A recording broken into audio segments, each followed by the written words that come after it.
Hello everyone. We are discussing about marketing management. In the previous video, we have discussed about basic concepts of marketing. We have talked about marketing concept. We also talked about holistic marketing concept. We discussed that need is at the center stage of implementing marketing concept. When we talk about marketing, consumer need is the ultimate focus. In fact, we also discussed that consumer research is needed to understand how consumer decides, how consumer behaves with respect to the marketing mix elements of the company. Therefore, we need to understand the consumer's needs, motivation, perception, attitude, and purchase intention. Consumer behavior as such is a subject by itself, and we will deal with these subjects separately. Today, we'll talk about very important topic of consumer behavior, that is consumer decision making process. Let us begin.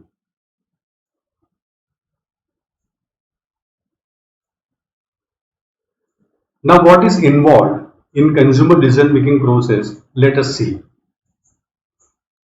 Consumer decision making process is a five-stage model, or a five-stage model describes how consumer decides. It begins with problem recognition, information search, evaluation of alternatives, purchase decision, and the post-purchase behavior. Let us discuss each one of these stages in detail. The first stage, that is problem recognition. When we talk about problem recognition, actually buying process starts the moment consumer recognizes a problem or a need. Problem is recognized when a consumer compares between what is and what should be. If a consumer has a basic smartphone and the moment consumer feels that I should have a slightly advanced smartphone, the gap between what should be a slightly smarter or slightly better smartphone and a basic smartphone, the gap is called a need, and consumer will actually try to make sure that the gap is somehow filled in, and that is what is manifested as want. Now this want, when supported by ability to pay, becomes demand. So probably problem recognition is the first stage of consumer decision making process. Now what happens? Can marketers generate needs? No. Needs cannot be generated, needs cannot be created by the marketers. Marketers only make consumers aware of their needs by way of marketing communication. They showcase that look, our product has this type of camera. Now, if consumer is not having that type of camera in the existing smartphone, consumer may be willing to buy the model that the marketer is promoting. So this is how consumers are never are persuaded by showing them that look, you need this product. Marketers never generate needs. They make only consumers aware of their needs. Now let us move on to the second stage. The moment consumers recognize the need, the information search process starts. A consumer starts searching for alternatives, the products that may fulfill the need. The amount and the quality of information actually depends on various factors. For example, if the need is of buying a new smartphone, the amount of information needed will be much more, and quality of information needed also will be of very high quality. Whereas if consumer wanted to buy a new ball pen or a toothpaste or a very small ticket item, the amount of information needed may be very low and quality of information also may be moderate.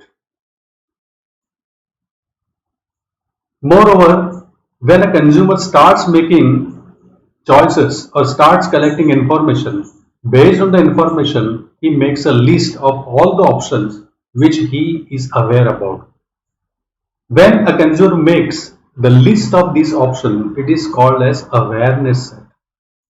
Now, awareness set further gets reduced to a smaller set called consideration set. It means that consumer will consider very few brands or few options out of all options which he is aware. Later on, this consideration set further gets reduced to choice set.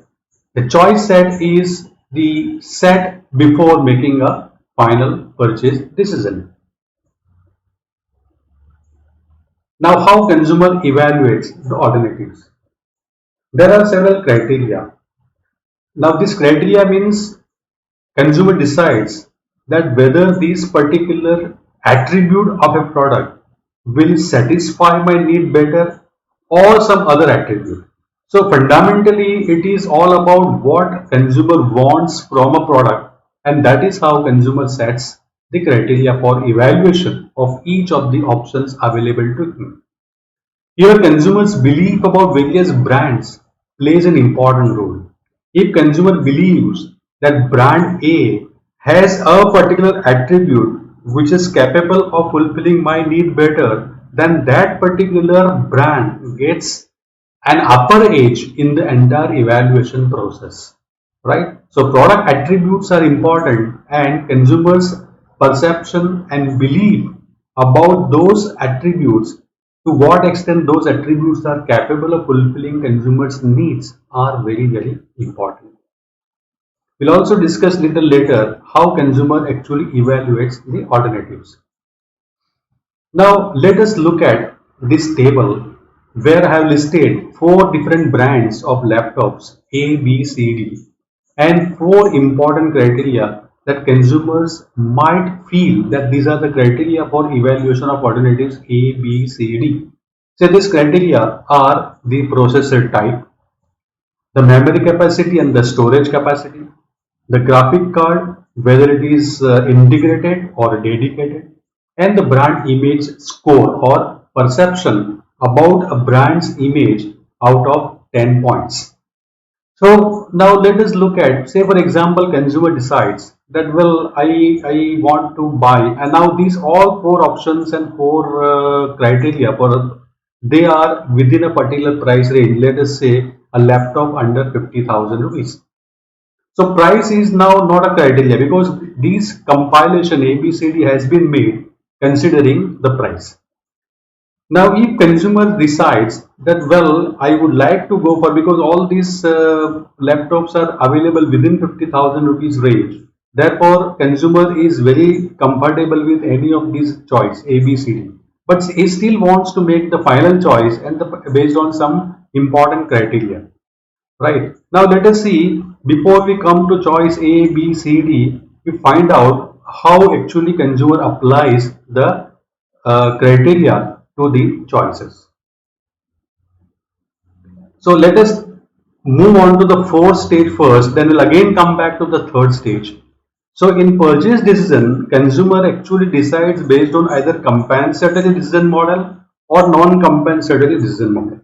In compensatory decision model, all the plus points of a product or positive attributes of a product are offset by negative attributes, or positive and negative attributes offset each other.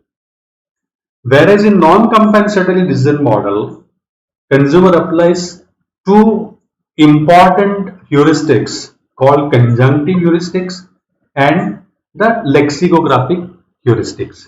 Now what happens here? In conjunctive heuristics, a consumer decides to buy a particular brand which does well on all the attributes or none of the attributes is below the cutoff point. Whereas in lexicographic rule or heuristic, consumer actually finalizes the most important attribute, and the brand which does very well on the most important attribute is purchased. Now let us apply conjunctive heuristic first on this table. Here, if consumer decides that I must buy a laptop which is having at least Core i5 processor, then brand A gets eliminated. And B, C, and D. C also, if consumer decides that well, I want to go only for Intel, then B and D are considered. And then later on, consumer puts a second criteria that I want a dedicated graphic card, then brand D may be the choice. Are you getting it? So this is how conjunctive heuristic works. In the lexicographic heuristic, consumer decides the most important attribute and which particular brand does well on that most important attribute. Let us say for consumer, the most important attribute is memory and storage capacity. In this case, brand D does very well on memory and storage because it has got 8 GB memory, 1 terabyte HDD, and 256 SSD. So, consumer will definitely go for brand D if he applies lexicographic heuristics with the most important attribute as memory storage. So, this is how consumer decides a particular brand based on the heuristics that we discussed just now, right? So this was the fourth stage of five-stage model. The last stage is called post-purchase behavior. In the post-purchase behavior, there are two aspects. One is post-purchase satisfaction and second is post-purchase action. In post-purchase satisfaction, consumer actually tries to find out evidences that he has made a good choice because there is always a post purchase dissonance, which means a discomfort by which consumers keep on asking himself whether he has made a right choice or not, and therefore consumer starts making collecting information which actually endorses his purchase. Now, post-purchase satisfaction definitely depends on whether product performance exceeds the expectations or equals the expectations. And if consumer is satisfied, the brand that he has bought is actually registered as a good brand, and chances are more that this brand may be purchased again. If consumer is not satisfied, the consumer eliminates that brand from the consideration set that we have discussed earlier in the next purchase. So post-purchase action would be to either repeat the purchase or to stop the purchase, right? So, however, there are a lot of other points also to post-purchase satisfaction and post-purchase action. But for present video, we will limit our discussion to this point. I hope you have understood the five-stage model of consumer decision model very well. Try to apply this model to yourself with respect to your last purchase and you will better understand the whole model. So in this video, we have discussed about decision making process, which is very important part of consumer behavior. And with this, we will end this unit on consumer decision making process. I hope you have enjoyed it. Thank you very much.